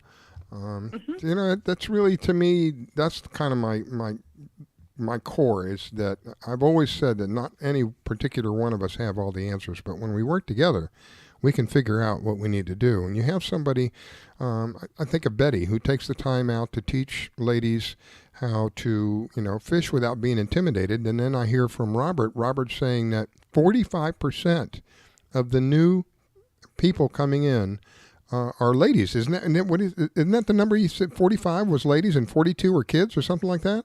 Yeah. So that's advertisers out there, I'm going to switch it around on you a little bit and get on my own soapbox. But I think advertisers, little by little, are seeing that those girls holding up fish in teeny-weeny bikinis with their butts and their busts hanging out are not what's going to sell. That's not going to target your new, group of people out there that are looking for fishing equipment. Yeah, no, it's the sexy stuff. They think that the sexy stuff is going to sell, which has been, a what do they call that? A go-to for them for so long, for a wide variety of products, regardless of what it is. They do the sexy thing. I never could understand the sexy thing with the cars. That never made sense to me. When you work on a car, you get all greasy and ugly. I remember the days when I was a kid and I had my car, and we would work on the car, so you get greasy, nasty, smelly, but they'd have these beautiful women and hardly dressed next to the car as though with wrenches in their hand like they're working on the car. I never could understand that. That just never made sense to me. But that's how, that's their go-to, and that's not what fishing is about to me. It's truly about enjoying yourself while you're out there and having that experience and sharing that with somebody else, and hopefully in doing so, you have created a bond that is, again, we're under attack day in and day out. Think of how many hours you work. I think of how many hours I work, and I think of the younger generation coming up. There was a time when, if a family wanted, they had the opportunity to have one of the partners work outside the home, the other partner would work in the home and be a homemaker. Now, and believe it or not, I had friends of mine who it was a complete swap around. I had two of my friends whose dads stayed home and were homemakers, and their moms were professionals and went out and earned the money. But the point being is there was a time when one could earn enough. Now we have two working two full-time jobs, and they barely can make ends meet. That's the sad statistic. This is what I say about the family being under direct attack. You work and work and work and work. By the time the end of the week comes along, you're kind of wore out from all that work. And we're inundated with technology.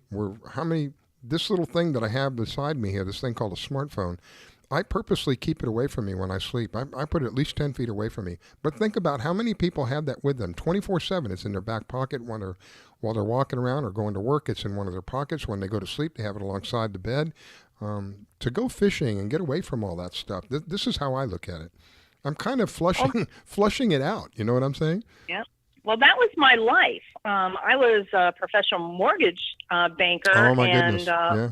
For Lennar, I was 2 years in a row their top loan officer. Wow. For non-Lennar business. Mm-hmm. But I ended up with my phone in my pocket 24/7. We'd go to dinner, and they would start to make jokes because my phone would go off, and I'd have to excuse myself and take it.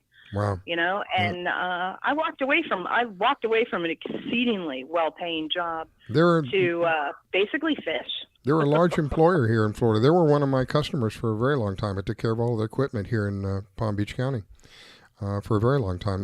The builder was literally down the street from my office. I could almost walk to the administrative headquarters. I don't know if they're still there, but they were here in Palm Beach County, and they were one of my best customers. They had a lot of equipment, and that kept me going.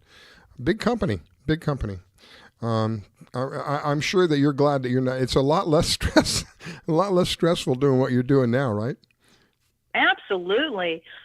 Basically, semi-retired. I fish and tournament fish all over the state of Florida and expanding, through the South, getting into freshwater.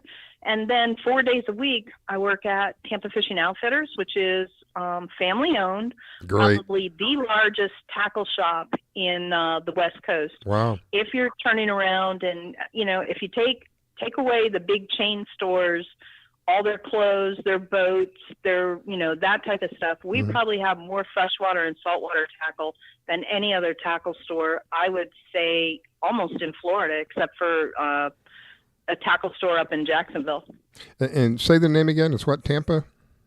Tampa Fishing Outfitters. And where are they located? They're in Tampa off Osborne. Okay. You get a little more specific. Oh, I don't have the exact address. Sorry. All right. I was hoping you would. Okay. How about a phone number? Yeah, you're going to ask me that too. Nope. Put her on the spot, ladies and gentlemen. How do you like that? She works there and doesn't. That's what my kids. The kids growing up, I would say, you need to learn the phone number. Dad, I don't know the phone number. I just answer it when it calls. Exactly. With going back to technology, I'm just going to say, as it's my on kids speed would dial. tell me, Mom, Google it. Yeah, it's on speed dial. And that's the craziest thing in the world.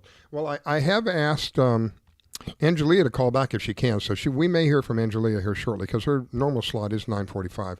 And fortunately, she called in. I did hear from Captain Brett. He was having issues at the dock. So it was kind of like what I thought. He was having issues with the cell system there at the dock, and so we'll probably hear from him later. Yeah, that's happened to me a couple times, and it's unfortunate. You know, we hate technology, but we it's the rely way on of life. it so much. Yeah, it is the way of life. There's nowhere we can go without getting away from it. I like this. I saw this poster that this restaurant had in, I think it was in Massachusetts, in Boston. It says no Wi-Fi. What was it? No cells, no Wi-Fi, and something else, and then talk to each other down at the bottom. I can't remember all the things, but down at the bottom, big bold letters. Talk to each other. Put the technology down. Talk to each other. Well, you know what? I think we got a double go now. I think we might even have Jeff on as well as Angelia. Is that St. Petersburg, Florida? Who do we have in area code 727? That would be Captain Brett. Captain Brett, how are you, sir? I'm doing great. You had a little bit of a problem at the dock this morning. Yeah, a little daylight savings time got me. Another one caught up. That's not the one I set my alarm to. Another one caught up in daylight savings. Oh my goodness. Yeah, I'm just glad I didn't have a charter. Yeah, you'd have been really in trouble. I'm telling you, I got one this afternoon, but luckily I didn't have anything this morning, and so I apologize for that. How you doing? Thanks for having me back. No worries. Go ahead, Pam. No, we're doing great. We're doing great. You said you have a charter this afternoon. What are you going to go out and target? Oh, probably a little bit of mackerel. I got some kids that want to catch some shark, so a lot of the morning bites better for the snapper and the sheep's head and all that. So we'll probably go up in the bay and get the kids on some bonnet heads and maybe some Atlantic sharpnose, and we can always find mackerel in the passes right now. The water's warmed up pretty good. We're above 70 degrees, so we're getting the variety back finally instead of all sheep's head and trout. Captain Brett, your number's coming up in St. Petersburg. You are on the West Coast? Yes. Okay. Yes, absolutely. I go out of Gulfport. I live in St. Pete, but I have my boat goes out of Gulfport, which is basically southwest St. Pete. It's right next to the downtown area. I'm asking because a good example is Angelia. Angelia has a 813 area code, and I thought she was on the West Coast. She's actually down in the Keys, and she's back on the line. Hello there, Angelia. Didn't want to leave you silent there. I was just listening, just waiting my turn. Yeah, Riscala, originally I'm from the Tampa Bay area, and I cut my teeth on fish in the Clearwater area and on the head boats out of Clearwater Marina. So I'm very, very familiar with the West Coast waters of Central Florida. So we have experience from the West Coast, and we have a little bit of experience previous over here on the East Coast. Kind of let everybody know all the way around, all the way around. Great. Well, Riscala, we're so blessed to live in Florida because it really doesn't matter which direction you go. As long as you don't go due north, you're going to hit water. You're going to hit water, so absolutely. Three sides. Yeah. You know what? 9 times out of 10, if you go due north, you're going to hit a bass lake. True. I know, right? But yeah, if you pick a direction and in less than 2 hours, you're going to be on the water. I mean, that's the beautiful thing about living in Florida. Wow. So, Captain Brett, I know there was an issue at the dock. Are you out on the water now? No, I got an afternoon charter, 1 o'clock with a nice family from up north, and I'm going to take them out for 4 hours, and then I've got 2 tomorrow, and then I've pretty much got 1 every day the rest of the month, and then I've got about half of April booked. We're getting a lot of the spring breakers coming down, so I get a lot of the parents, their kids go to the beach, and the parents come out fishing with me. So we're happy to have it.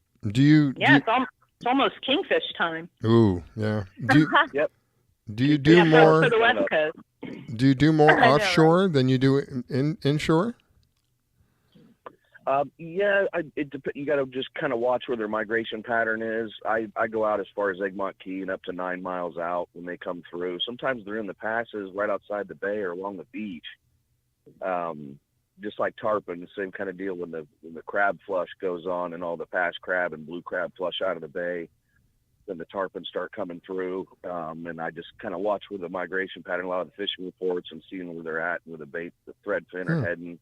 And a lot of times I can catch them at the mouth and within 9 miles. Like I got my little 22-foot center console, so I pretty much stay within state waters.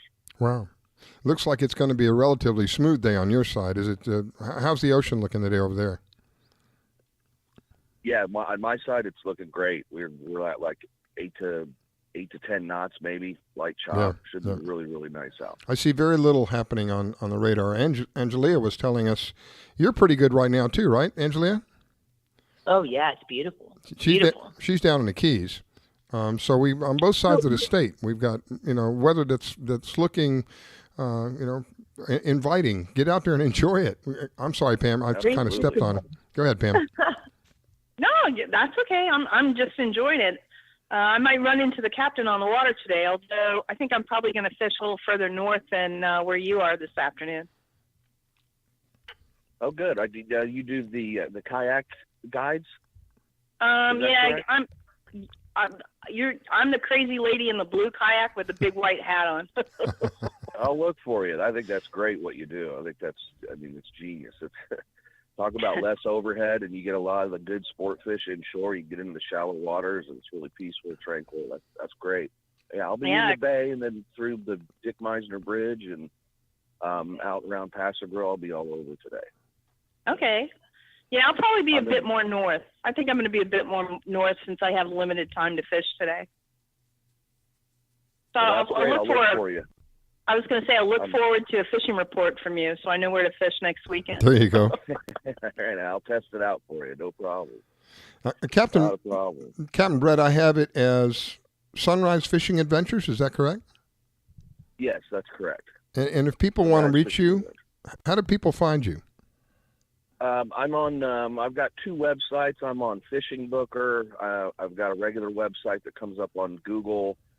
I'm on Facebook, Sunrise Fishing Adventures with an S, and then my regular website is Sunrise Fishing Adventure without the S. I couldn't get the other domain for that one, but then I'm on Fishing Booker as well.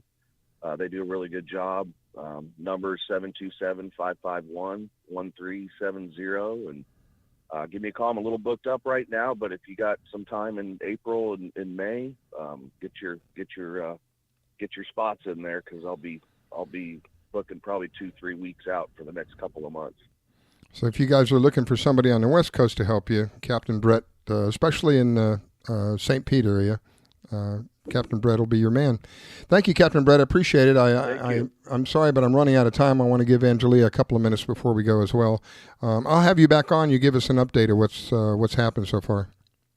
Absolutely, and I'll make sure I got my clock set. Good. No, I'm just glad everything's okay. So thank you for calling. Thank you very much, guys. Thank you, buddy. Guys. Appreciate Have it. a good time. Bye-bye. All right, Miss Angelia, we're rapidly running out of time. I wanted to give you a minute or two. I know that we, if people want to reach you, there's a couple of places. Let's talk about that real quick. Absolutely. You can always find me on Facebook at Florida Salty Cowgirl, and I highly recommend you checking it out because I have such great material on there, some really good videos, a lot of instructional stuff, some really neat fish pictures. They can also find me on my website at floridasaltycowgirl.com, and you could reach me by phone at 813-610-0078. Well, thank you. You go out of Islamorada, Florida. Actually, I leave out of Tavernier Creek mostly. So, and my summer is booking up.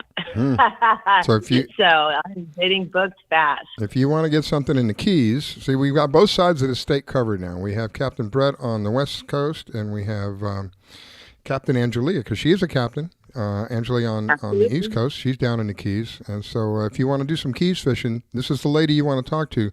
And there's some wicked videos of her catching some serious fish. This lady knows what she's doing. There's no question about it. We're just about completely out of time. Go ahead. I was going to say, really love instructing too. So if you're new to offshore fishing and you really think that that's something that you would like to try, I love giving instruction and helping people. So don't worry if your skill level is not there or you've never been out offshore fishing. I've got everything you could need, and I'll help you every step along the way. It'll be a really nice adventure. Well, thank you, Angelia. I greatly appreciate it. 9:45. Don't let me mess it up again. Got it.